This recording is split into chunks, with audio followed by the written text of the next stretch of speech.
எந்திரன் மூவில மைக்கேல் ஜாக்சனும் ஒரு பாட்டு பாட வைக்க பிளான் பண்ணாங்களா? எந்திரன் மூவியோட பாதிக்கு மேல ஏன் மதன் கார்கி ஒர்க் பண்ண ஸ்டார்ட் பண்ணாரு? எந்திரன் மூவி மேக்கிங்க்கு பின்னாடி இப்படி ஒரு விஷயத்த சங்கர் பண்ணாரா?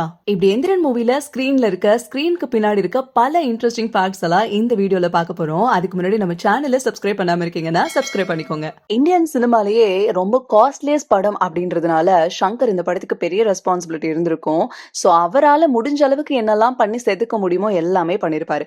உதாரணமா சொல்லணும்னா சங்கர் எந்திரன் படத்துக்கு சினிமாட்டோகிராஃபி பண்ண ரத்னவேலு கூட சேர்ந்து எந்திரன் மொத்த படத்தையுமே ப்ரீ விசுவலைசேஷன் பண்ணிருக்காங்க. அந்த டைம் பீரியட்ல வந்த படங்கள்ல சில இம்பார்ட்டன்ட் சீக்வன்ஸுக்கு ஸ்டோரி போர்ட் தான் பண்ணுவாங்களாம். பட் மொத்த படத்துக்குமே ப்ரீ விசுவலைசேஷன் பண்ண முதல் இந்தியன் படம் எந்திரன் தான். ப்ரீ விசுவலைசேஷனை முடிச்ச கையோட படத்துல ஏகப்பட்ட விஎஃப்எக்ஸ் ஒர்க் இருந்ததுனால சங்கர் போய் அப்ரோச் பண்ண விஎஃப்எக்ஸ் கம்பெனி தான் லெகசி எஃபெக்ட்ஸ். பெரிய பெரிய ஹாலிவுட் படங்களான அவெஞ்சர்ஸ், அவதாருக்கெல்லாம் விஎஃப்எக்ஸ் பண்ணதும் இந்த கம்பெனி தான். எந்திரன் படத்துல எல்லாரும் பார்த்து மிரண்டு போனதுல இந்த ரோபோட்ஸை காட்டின சீக்வன்ஸ் மெயினா சொல்லலாங்க. அந்த ரோபோட் பாடி எல்லாம் ஒரிஜினலா இல்ல சிஜியானே இப்ப வரைக்கும் நிறைய பேர் குழப்பத்திலேயே இருப்போம். அந்த அளவுக்கு ரொம்ப தத்ரூபமா ஒர்க் பண்ணுது லெகசி எஃபெக்ட்ஸ் கம்பெனி தான். இதை இவங்க அச்சீவ் பண்றதுக்காக மெனகம் பப்பட் அப்படின்னு சொல்லிட்டு ஒரு ரோபோட்டையும் ரெடி பண்ணிருக்காங்க. அப்படி பண்ணி அதோட சின்ன சின்ன மொமெண்ட்டையும் ரிமோட் கண்ட்ரோல் எல்லாம் வச்சு அதே நேரத்துல பப்பட்டை மூவ் பண்ண யூஸ்வல் மெத்தடான இந்த கயிறு கட்டி மூவ்மெண்ட்ஸ் கொடுக்குற டெக்னிக்ஸ் எல்லாம் இம்ப்ளிமெண்ட் பண்ணி கொண்டு வந்திருக்காங்க. இந்த அளவுக்கு இவங்க மெனக்கெட்டு பண்ணதுதான் மேஜர் ரீசன். சிஜி அந்த டைம்ல ரொம்ப காஸ்ட்லி அண்ட் இந்த மெக்கானிசம் இல்லாம மொத்தமா இதெல்லாம் சிஜி பண்ணிருந்தாங்கன்னா பட்ஜெட் எங்கேயோ போயிருக்கும். அதை கட் டவுன் பண்றதுக்காகவும் ரியலிஸ்டிக்கா ஃபீல் ஆகணும் அப்படின்றதுக்காகவும் இந்த ஒரு மெத்தடை யூஸ் பண்ணி இந்த ரோபோட் சீக்வன்ஸ் எல்லாம் அச்சீவ் பண்ணிருக்காங்க. இது வரைக்கும் தமிழ் சினிமால பண்ணாத ஒரு விஷயத்த நம்ம அச்சீவ் பண்ண போறோம். சோ இதோட மேக்கிங் கண்டிப்பா எல்லாருக்கும் போய் சேரணும் அப்படின்னு யோசிச்சு சங்கர் மேக்கிங்காகவே மேக்கிங் எடுக்கிற ஸ்பெஷலிஸ்ட் ஒருத்தரை ஹையர் பண்ணி இந்த எந்திரன் படத்தோட மொத்த மேக்கிங்கையும் தனியா ஷூட் பண்ணியிருக்காங்க. தமிழ் சினிமாலேயே ஒரு படத்தோட மேக்கிங்க்கு இவ்வளோ இம்பார்ட்டன்ஸ் கொடுத்த ஒரு படம் அப்படின்னா அதுவும் எந்திரன் தாங்க. அண்ட் இந்த எந்திரன் படத்தோட மேக்கிங் வீடியோ நிறைய பேருக்கு இன்ஸ்பைரிங்காகவும் இருந்துச்சு அப்படின்னு கூட சொல்லலாம். சங்கர் அவரால் முடிஞ்ச அளவுக்கு உசுரை கொடுத்து செதுக்கி இருந்தா அந்த பக்கம் நம்ம தலைவர் அவரால் எவ்வளவு முடியுமோ அவ்வளவு கஷ்டப்பட்டிருக்காருங்க. எந்திரன் படம் ஷூட்டிங் பண்ணப்போ கிட்டத்தட்ட அவருக்கு வயசு 58 இருக்கும். அந்த வயசுல ஏகப்பட்ட மேக்கப்ஸ், ஹெவி காஸ்டியூம்ஸ், அது மட்டும் இல்லாம ரொம்பவே ஹெவியான ஸ்டன்ட்ஸ் எல்லாம் முடிஞ்ச அளவுக்கு டூப் எல்லாம் அவாய்ட் பண்ணிட்டு அவரே எல்லாத்தையும் செஞ்சிருக்காரு. உதாரணமா சொல்லணும்னா அந்த ட்ரெயின் சீக்வன்ஸ்ல சிட்டி வந்து இந்த ஸ்கேட் பண்ணிக்கிட்டே வர மாதிரி இருக்க அந்த ஒரு ஸ்டண்ட் போர்ஷனை ஷூட் பண்றப்போ நம்ம தலைவருக்கு ரோப் எல்லாம் கட்டி உண்மையான ட்ரெயின்ல மூவ்மெண்ட்ல இந்த ஷாட்டை வந்து அச்சீவ் பண்ண ட்ரை பண்ணிருக்காங்க. என்னதான் ப்ராப்பரா எல்லாமே சேஃப்டி மெஷர்மெண்ட்ஸோட இருந்தாலுமே ட்ரெயின் கண்ட்ரோல் இல்லாம வேகமா மூவ் ஆகிருக்கு.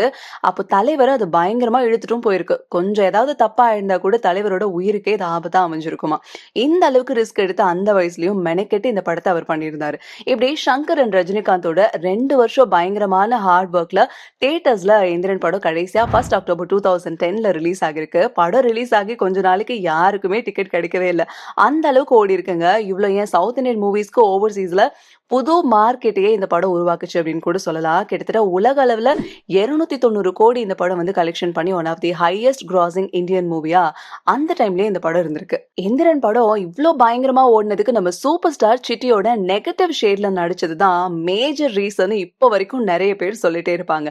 என்னதான் தலைவர் ஒரு தரமான ஹீரோவா இருந்தாலும் மொரட்டு வில்லன் ரோல்ல அவரை பார்க்கணும்னு பல வருஷமா ஏங்கிட்டு இருந்த நம்ம தமிழ் சினிமா ஆடியன்ஸுக்கு ஒரு விருந்தா இந்த படம் இருந்துச்சுன்னே சொல்லலாம். அது மட்டும் இல்லாம 1981 நெட்ரிகன் படத்துல கடைசியா வில்லன் ரோல்ல நம்ம சூப்பர் ஸ்டார் நடிச்சிருந்தாரு. அதுக்கப்புறமா கிட்டத்தட்ட 30 வருஷம் கேப்புக்கு அப்புறமா ஒரு ஆன்டகானிஸ்ட் ரோல்ல நடிச்சதோ இந்த எந்திரன் படத்துல தான். எந்திரன் படத்தோட பயங்கரமான இந்த சக்சஸ்க்கு நம்ம சூப்பர் ஸ்டாரோட ஆக்டிங் எப்படி ஒரு மெயின் ரீசனோ அதே மாதிரி ஏஆர் ரஹ்மானோட மியூசிக்கும் ஒன் ஆஃப் தி மேஜர் ரீசன்னே சொல்லலாம். ஏன்னா அந்த அளவுக்கு இந்த படத்தோட ஒவ்வொரு சாங்ஸோட பேக்ரவுண்ட் ஸ்கோர்ஸ்னு எல்லாத்தையும் பயங்கரமா செதுக்கியிருப்பாரு ஏஆர் ரஹ்மான். இதுல ஒரு இன்ட்ரெஸ்டிங்கான ஃபேக்ட் என்னன்னா ஏஆர் ரஹ்மான் இந்த எந்திரன் படத்துக்கு மைக்கேல் ஜாக்சனை ஒரு பாட்டு பாட வைக்கலாம் அப்படின்னு யோசிச்சிருந்திருக்காருங்க. இது உங்களை எத்தனை பேருக்கு தெரியும்? ஆமாங்க, ஏஆர் ரஹ்மான் மைக்கேல் ஜாக்சனை ஒரு பாட்டு பாட வைக்கலாம் அப்படின்னு அவருக்கு மெயில் பண்ணிருக்காரு. ஃபர்ஸ்ட் என்னதான் மைக்கேல் ஜாக்சன் கிட்ட இருந்து ரிப்ளை வரலனாலும் ஏஆர் ரஹ்மான் ஆஸ்கர் அவார்டு வாங்கினதுக்கு அப்புறமா அவர்கிட்ட இருந்து ரெஸ்பான்ஸ் வந்திருக்கு. அதுக்கு ஒரு 2-3 மீட்டிங்ல மைக்கேல் ஜாக்சனை வந்து எப்படியாவது பாட வச்சலாம்னு ட்ரை பண்ணிருக்காரு ஏஆர் ரஹ்மான். ஆனா 2009 மைக்கேல் ஜாக்சன் இறந்துறதுனால அது நடக்காமலே போயிருக்கு. ஒருவேளை மைக்கேல் ஜாக்சன் எந்திரன் படத்துல பாடி இருந்தாருன்னா ஒரு ஹிஸ்டரியே மாறி இருக்கும்ல. இப்படி ஏஆர் ரஹ்மான், ரஜினிகாந்த், சங்கர்னு 3 பேரும் கஷ்டப்பட்டு எடுத்த எந்திரன் படம் என்னதான் ஒரு எபிக் ஃபிலிமா இருந்தாலும் இந்த படத்தை பார்த்தும் பல பேர் கிளைமேக்ஸ்ல என்ன ரோபோஸ் எல்லாம் ஏதோ ஃபார்மேஷன் மாதிரி பண்ணி பொம்மை படம் மாதிரி இருக்கு அப்படின்னு குறை சொன்னாங்க, கிண்டல் பண்ணாங்க. ஆனா அதுக்கு அடுத்து கொஞ்சம் வருஷம் கழிச்சு வந்த அவெஞ்சர்ஸ் ஏஜ் ஆஃப் அல்ட்ரான் படத்துல அல்ட்ரான்லாம் சேர்ந்து ஃபார்மேஷன் ஆகுற மாதிரி ஒரு சீக்வன்ஸை ஷூட் பண்ணிருக்காங்க. அந்த படத்தோட டைரக்டர்ஸ் ரூசோ பிரதர்ஸ். அப்புறம் சில காரணங்கள்னால அதை அந்த படத்துல இருந்து ரிமூவ் பண்ணிருக்காங்க. இந்த சீக்வன்ஸை பத்தி ஒரு இன்டர்வியூல பேசுறப்போ ரூசோ பிரதர்ஸ்ங்கிறவங்க, நாங்க எந்திரன் படத்தை பார்த்து இன்ஸ்பயர் ஆகி தான் அந்த சீனையே ஷூட் பண்ணோம்னு சொல்லியிருக்காங்க. அப்ப யோசிச்சு பாருங்க, அவெஞ்சர்ஸ் படத்தோட டிரெக்டர்ஸையே நம்ம சங்கர் இன்ஸ்பயர் பண்ணிருக்காரு. என்னதான் எந்திரன் படத்தோட சீக்வல் 2.0 நினைச்ச அளவுக்கு சக்சஸ் ஆகலனாலும் எந்திரன் இன்னும் எத்தனை வருஷம் ஆனாலும் நின்னு பேசுங்க. அந்த அளவுக்கு ஒரு தரமான குவாலிட்டி ப்ராடக்ட்டை தான் கொடுத்திருக்காரு சங்கர். உங்களுக்கு இந்த வீடியோ பிடிச்சிருந்தா லைக் பண்ணுங்க அண்ட் இந்த வீடியோவை மறக்காம உங்க ஃப்ரெண்ட்ஸ்க்கும் ஷேர் பண்ணிட்டு இதே மாதிரி இன்ட்ரெஸ்டிங்கான வீடியோஸ்க்கு நம்ம சேனலை மறக்காம சப்ஸ்கிரைப் பண்ணிக்கோங்க.